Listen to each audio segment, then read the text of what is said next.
This story is titled, My Wife's Best Friend Exposed Her 8-Year Affair with My Brother at Our Anniversary Party.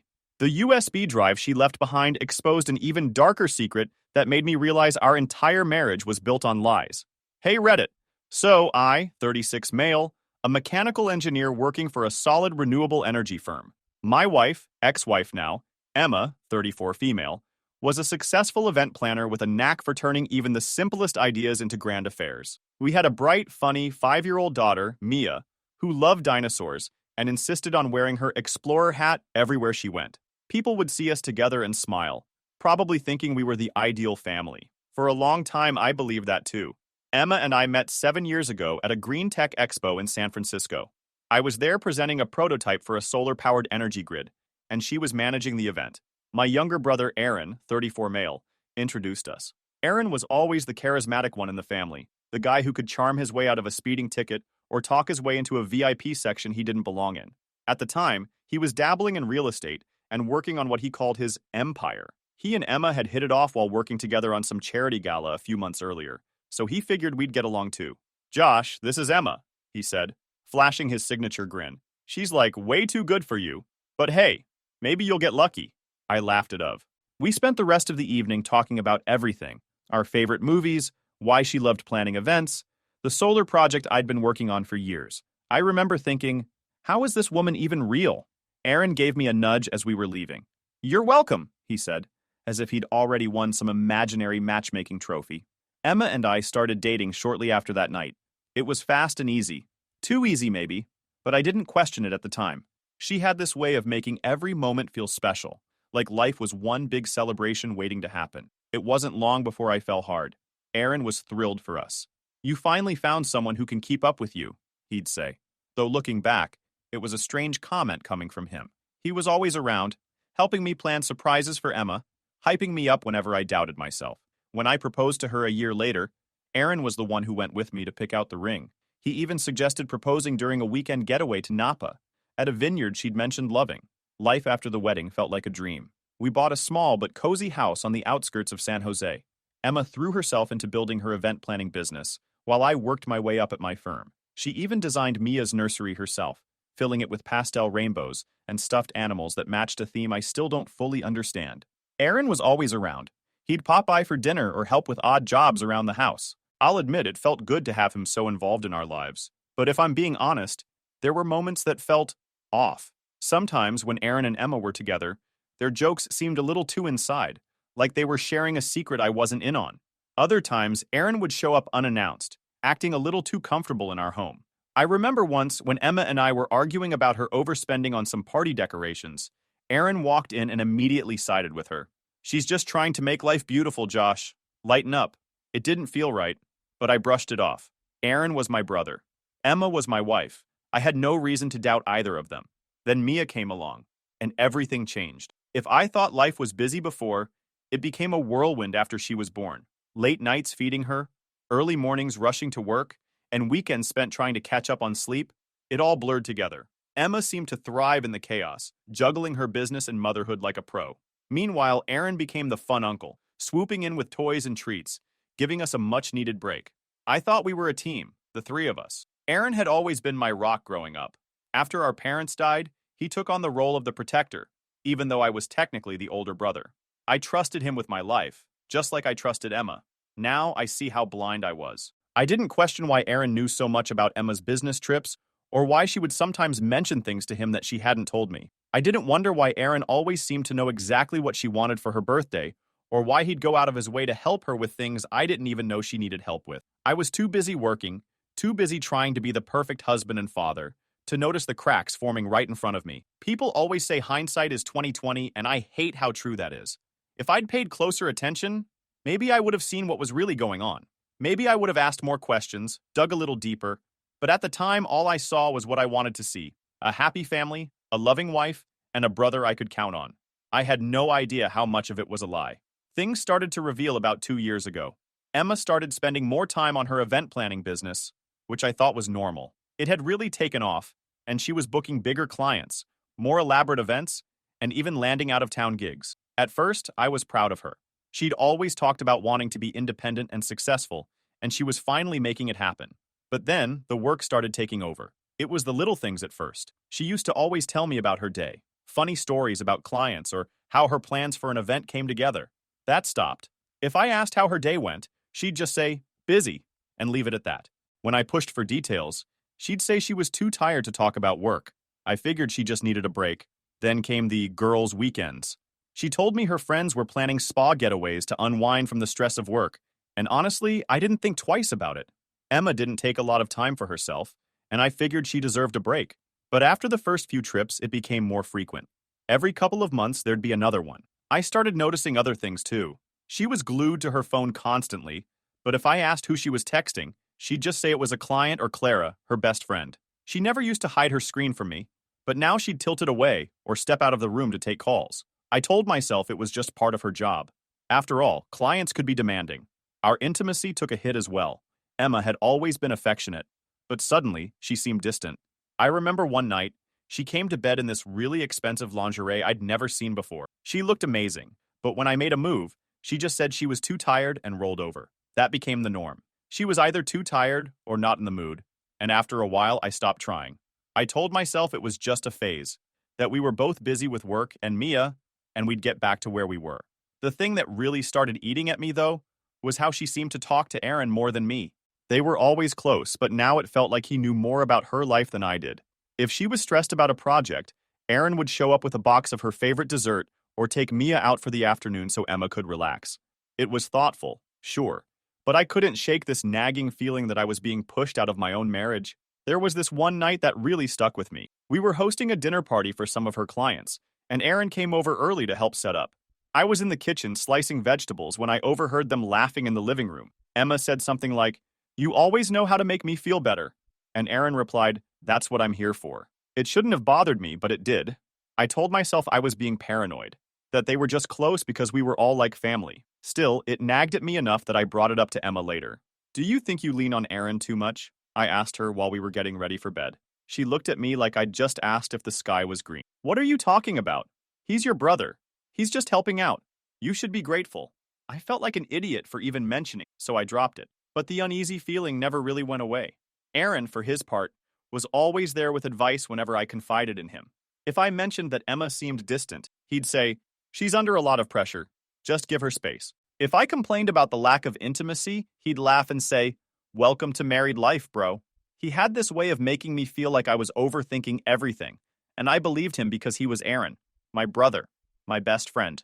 But it wasn't just Aaron. I started noticing Emma's behavior with Mia too. She'd always been a great mom, but now it felt like she was using Mia as a buffer. If we were having a tense moment, she'd suddenly suggest doing something with Mia, like going to the park or watching a movie. It was like she was avoiding being alone with me, moving forward to our 7th anniversary party. The idea came to me months in advance.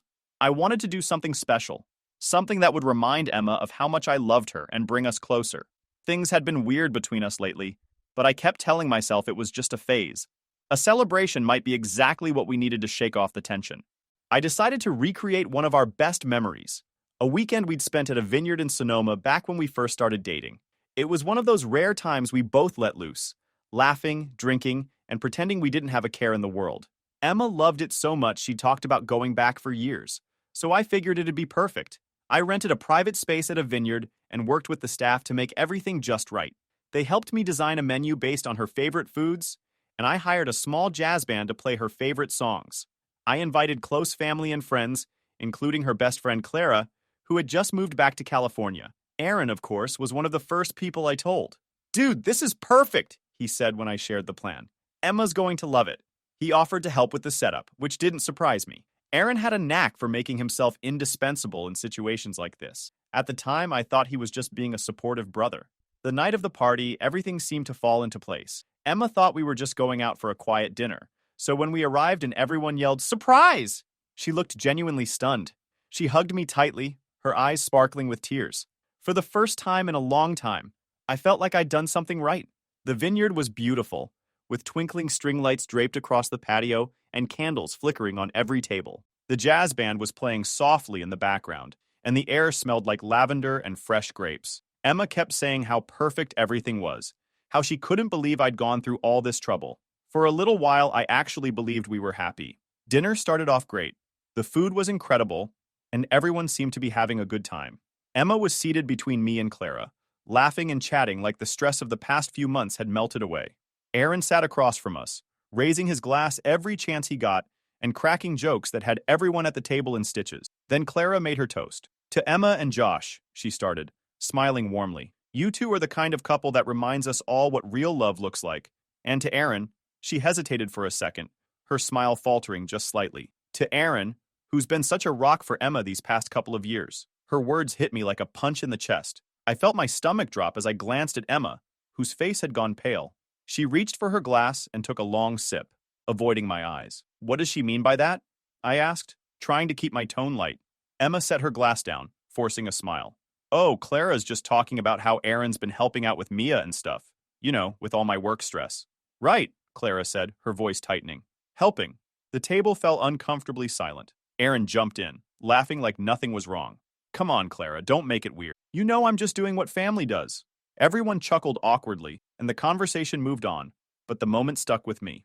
Emma barely spoke for the rest of the night, and Clara avoided making eye contact with me. Later, when I tried to bring it up on the drive home, Emma brushed it off. You know how Clara is, she said, staring out the window. She doesn't always think before she speaks. Yeah, but what did she mean by, Aaron's been such a rock for you? She sighed, clearly irritated. Josh, it's nothing. Can we not ruin a perfect night with this?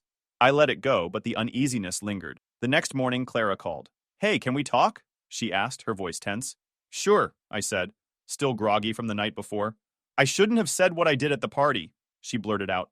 It wasn't my place, but, Josh, there's something you need to know. My stomach tightened. What are you talking about? Clara hesitated, and for a moment I thought she might hang up. But then she said, Can I come over? It's better if I show you. When she arrived, she looked nervous, clutching her purse like it was a lifeline. She handed me a small flash drive without saying a word. What's this? I asked. Just look at it. It explains everything that's been going on between Aaron and Emily for years behind your back, she said, her voice barely above a whisper. After Clara handed me that flash drive and left, I sat there for what felt like forever. I couldn't bring myself to open it again, not right away.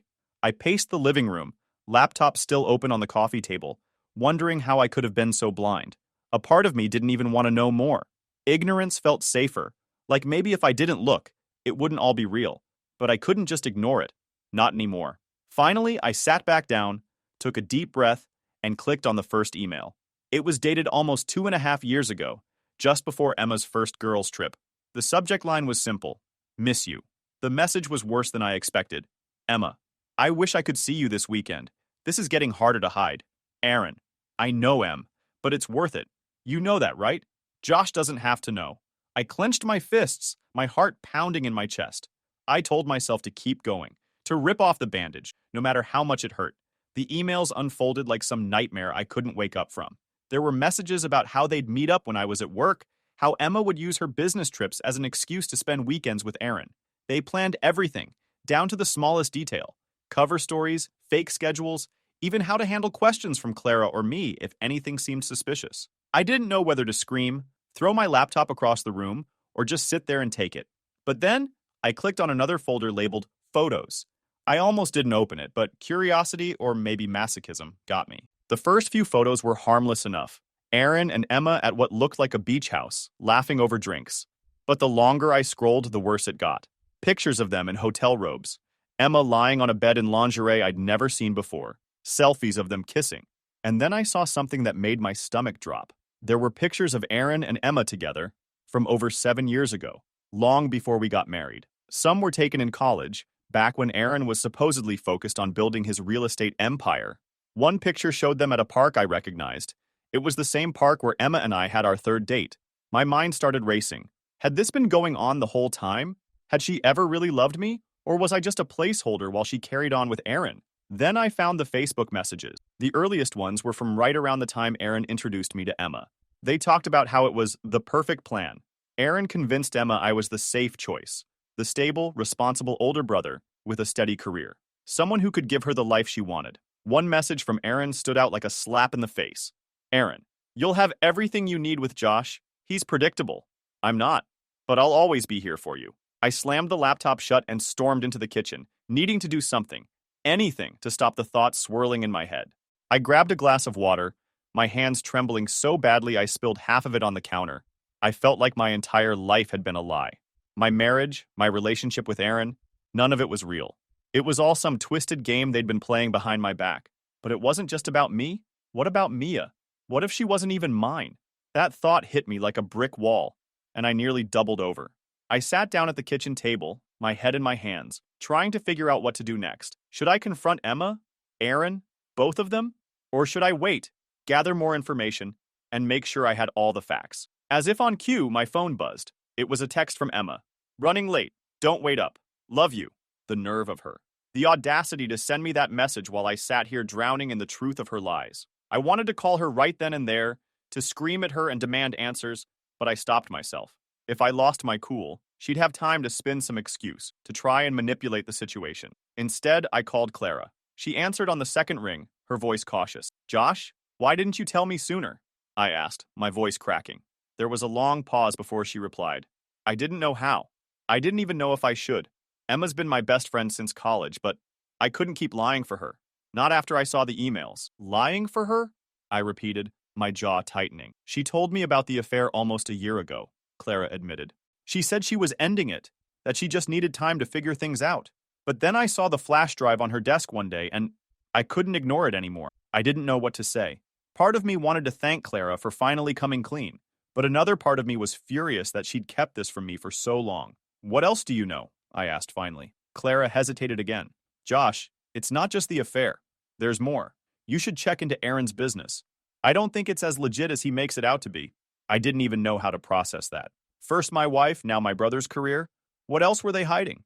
After we hung up, I sat in silence, trying to piece everything together. I knew I couldn't let this go. If Aaron's business was involved, that meant the betrayal ran even deeper than I'd imagined. I grabbed the laptop again, this time opening a new folder I'd overlooked earlier. Financials. Inside, I found spreadsheets, invoices, and transaction records that didn't make any sense. Payments from Emma's event planning clients were being funneled into accounts linked to Aaron's real estate firm. Some of the documents were flagged with notes like transfer to offshore or split between accounts. It didn't take a genius to figure out what was going on. They weren't just having an affair. They were laundering money. I leaned back in my chair, completely numb. The betrayal wasn't just personal anymore. This was criminal. I knew then that I couldn't handle this alone. I needed to confront them, but I also needed help. This was bigger than just me now. I decided to confront Emma first. Aaron wasn't around, and I figured if I caught her off guard, she might slip up. Besides, I needed to see her face when she tried to explain it all. I wanted to hear her say the words, to admit what she'd done. When she came home that evening, acting like everything was normal, I almost lost it right then and there. She dropped her bag by the door and gave me a quick smile. Hey, she said casually, like she hadn't been lying to my face for years. Emma, I said, trying to keep my voice steady. We need to talk. Her smile faltered. Okay, she said, walking into the living room. She sat on the couch, tucking her legs underneath her like she always did. What's up? I stayed standing, too angry to sit. I know about you and Aaron, I said, the words coming out harsher than I intended. Her face went pale, and for a moment, I thought she might actually deny it. But then she just looked down at her hands and whispered, How did you find out? That admission, those 4 simple words, felt like someone had just kicked me in the chest. No denial, no excuses. Just a quiet confirmation. I found the emails, the photos, everything, I said, my voice shaking. I didn't mean for it to happen, she said, her voice breaking. It just happened. Don't give me that, I snapped. This didn't just happen. You planned this. Both of you. I read the messages.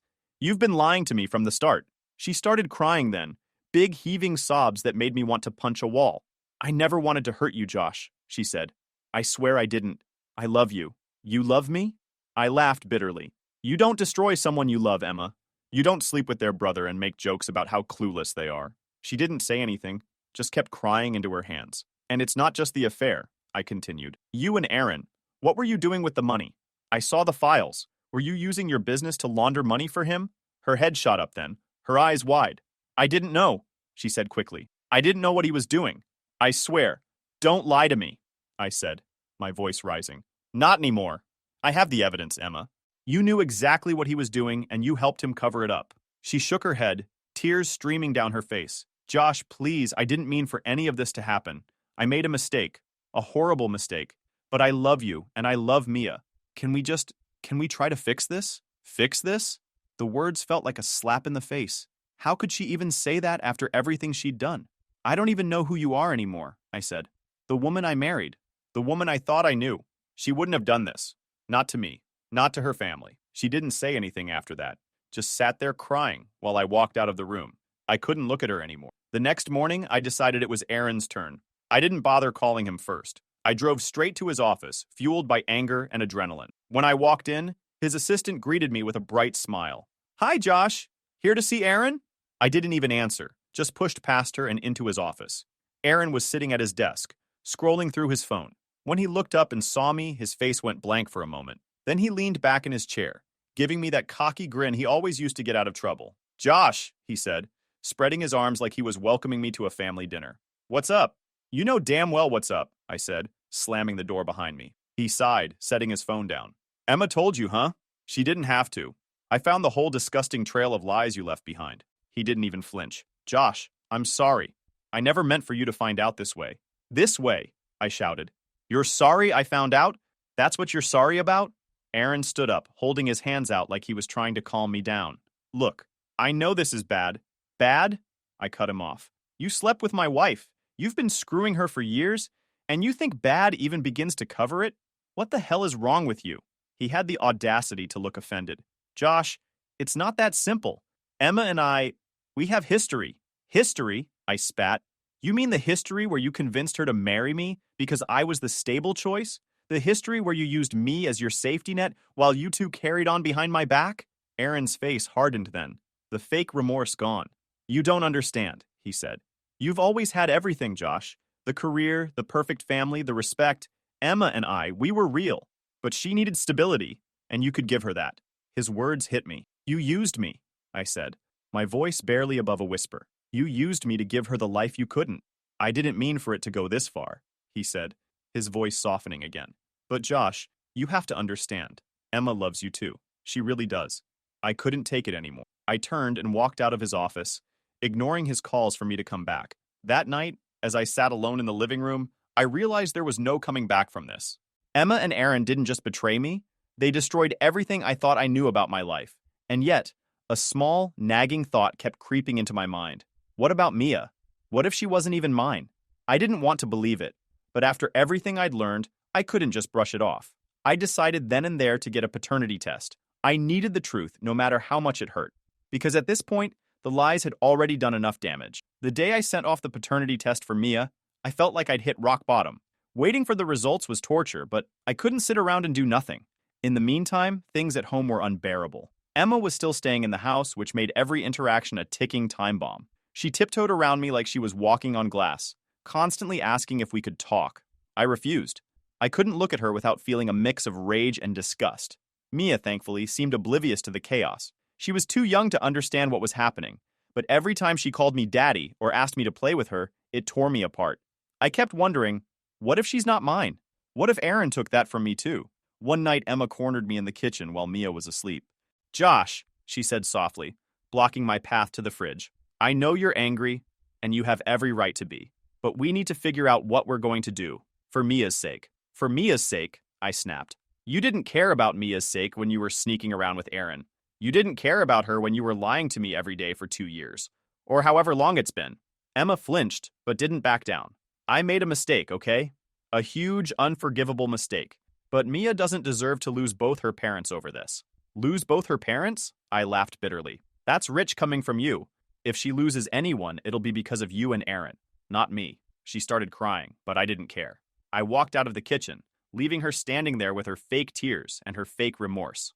The next morning, I gathered all the evidence, the flash drive, and took it to the police. I didn't care what it meant for Emma or Aaron. They'd made their choices. Now they had to face the consequences. The officers I spoke to took me seriously right away. When I handed over the files, one of them raised an eyebrow. This is big, he said. We're going to need more details. Over the next few hours, I explained everything.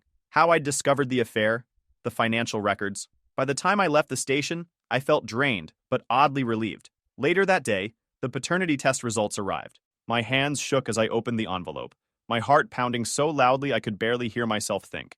The results were clear. Mia was mine. It was the first good news I'd had in what felt like forever. No matter what else Emma and Aaron had done, Mia was my daughter. That was one thing they couldn't take away from me. But the relief was short-lived. That evening, the police showed up at our house with a warrant. Emma was arrested on charges of money laundering and conspiracy. She sobbed as they led her away, begging me to believe she didn't know what Aaron was really doing. I didn't say a word. Aaron wasn't so lucky. He was arrested at his office later that week, along with two of his business partners. The divorce process was as grueling as you'd imagine. After Emma's arrest, I filed immediately. There was no point dragging it out.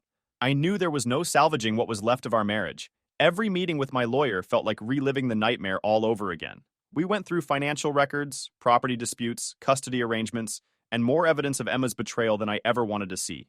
To her credit, or maybe out of guilt, Emma didn't fight me on most of it.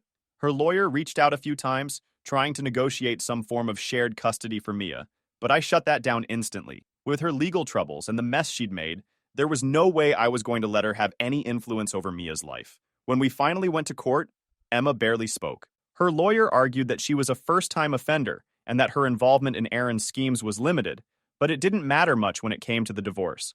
The judge granted me full custody of Mia, citing Emma's criminal charges as evidence that she wasn't fit to parent. As for the financials, Emma's lawyer tried to argue that she deserved a portion of my assets since her business was tied up in Aaron's mess. That was laughable, considering her business had been used to launder money. The judge sided with me, leaving Emma with nothing but her legal battles to deal with. Now it's been 6 months since my world turned upside down, and I still don't know how I've made it through. Emma's been out of the picture since her arrest. The last time I saw her was in court during one of the early hearings.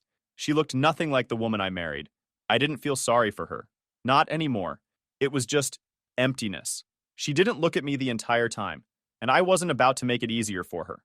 Her lawyer's been pushing for a plea deal, which doesn't surprise me. First-time offender, supposedly coerced by Aaron. It's the same song and dance. But even if she gets a lighter sentence, it's hard to imagine a world where she comes back into our lives. After everything she's done, I don't see how she could. Aaron, on the other hand, is locked away with no sign of a deal. His fraud case blew up in the media after the police uncovered just how many people he scammed. Turns out it wasn't just small-time clients. He'd been screwing over bigger investors, including some who had the power and resources to make sure he paid for it. Last I heard, he's facing at least 8 years behind bars. Good riddance. Mia's the one keeping me sane through all of this. She doesn't fully understand what's happened, but she knows things aren't the same. She stopped asking about Emma a couple of months ago, and I'm not sure if that's a good thing or not. She's adjusted quicker than I expected. Emma's parents have been surprisingly supportive, which has been weird. I expected them to defend her or try to justify what she did, but instead, they've been apologizing nonstop. Her dad even offered to help with Mia's school tuition, saying it was the least they could do after what Emma put me through. She's still my daughter, he told me over the phone one night. But I can't defend what she did. I raised her better than this. Last week, I decided it was time to sell the house. It's too big for just Mia and me, and honestly, I can't stand the memories tied to it anymore. As I write this, I'm sitting in the new house. There are boxes everywhere, and Mia is asleep upstairs in her new room. It's smaller than her old one, but she loves it because it has a little window seat where she can sit and read. For the first time in months, I feel hopeful. I'm not over what happened. I don't think I ever will be, but I'm learning to live with it, to move forward one step at a time. Emma and Aaron might have broken my trust, but they didn't break me. And as long as I have Mia, as long as I keep showing up for her, I know I'll be okay. Life isn't perfect, but it's mine. And for now, that's enough.